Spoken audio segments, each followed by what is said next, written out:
Hey guys, this is Mark here from PFT, and today I'm going to be doing a bit of an update video on this. So as you can see here, this is my iPhone 5 and it has a rather interesting skin on it. This is the iCarbons skin for iPhone 5 and 5S. Now I did make a small series of videos on this and the similar version for the iPad a few months ago when I first got them. I basically made an unboxing and review and told you my thoughts on this skin. But of course, a few months on from that, a few things have changed, and there are a few things I would like to update you.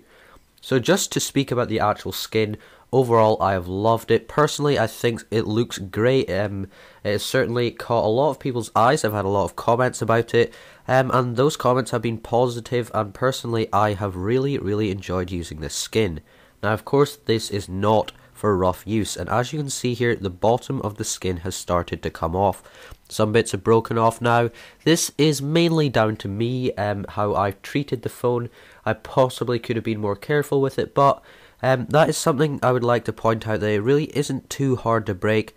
Usually if you're being careful with it, you should be totally fine, and I wouldn't let that turn you off buying it, but that is something I would like to point out. Now, one of my biggest concerns with getting this was whether it would leave some kind of residue or glue behind, and that is kind of the main point of this video. So today I'm actually going to be taking the skin off and showing you what it looks like afterwards, and then giving you some of my final thoughts. So first here we are going to start by unpeeling this side of it. And you should be able to see here that it just comes off quite easily. Now there's very little stick left in that, so now I might be able to put that back on by just putting it back like that. But really, once you take it off, that's it done. You can see that little bit of the corner where it has ripped. But if I just take in the skin here, you can see it's still in fairly good condition. The inside is certainly off-coloured a bit. Now, of course, one of the kind of main points of this skin is the fact of scratch protection. Now, this is of course not going to protect against any sort of drops or anything like that, but this should protect from all scratches, so that'll be a nice interesting thing to see once I've taken the whole thing off, whether it has completely protected it. I would expect it would have, because of course nothing would have been able to come in contact with the skin. Now, as you can see here, the front bit is slightly harder to take off, but if I put my finger under the side, here we can see the front bit coming off, and there we have that all off. And I do see a bit of a pattern, and once I've taken this whole skin off, I will actually do some close-ups and let you see that. But yeah, it seems to be in fairly good condition. The back is where I would expect to see the most either damage or glue residue or anything like that. So this should be the interesting bit, and I would like to say it as a kind of compliment, it is very hard to get off. I'm sorry, this is probably terrible to watch as I'm off camera most of the time. But I'm just trying to get my nail under the skin here, and it is actually quite hard to do, which is of course a compliment to iCarbons. So bear with me. I know you're just seeing a picture of my window right now, but this skin is hard to get off, and I might actually have to get a knife or something like that. So I suppose that is something to point out. If you put this on, it is definitely going to stay on well on places like the back. The bottom and sides may come off easier, but the back, yeah, you're going to have struggle taking that off, which could be good or bad whether you want it to come off or not. Because, of course, if you want it to fall off, then, for example, if you want to change it, or possibly saying it, you want it to fall off isn't the best way. If you want to take it off, then, of course, it is a bit of a struggle. You can see there I've just managed to peel off the bottom bit, which should give me access to the rest. Here, this glue is actually surprisingly strong. You can see I'm actually having to put quite a lot of effort into pulling that off, so that is certainly a lot more impressive than I expected. And you can actually see the imprint there, possibly. You can, well, I can at least. It says iPhone on that bit because it has been so close to that iPhone logo on the back. But yes, this is being very hard to take off. I suppose it's probably because the glue on the back, the glue generally has to be stronger because, as you can see, on the back of the iPhone is a different texture than on the bottom.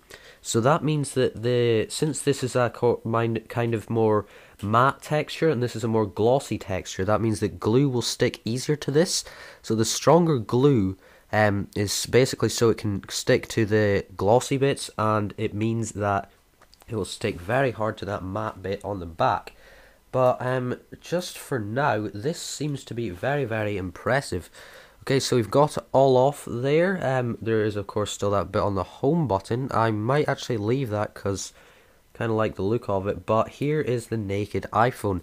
So what I'm going to do is cut here and basically zoom in a bit for you, refocus, and get you some nice macro shots to show you the effects of the skin over time. Okay guys, so here you should at least be able to see a bit more of what small amount of damage this has done. So you can see in places like here, for example, there is a bit of kind of grime and dirt about there.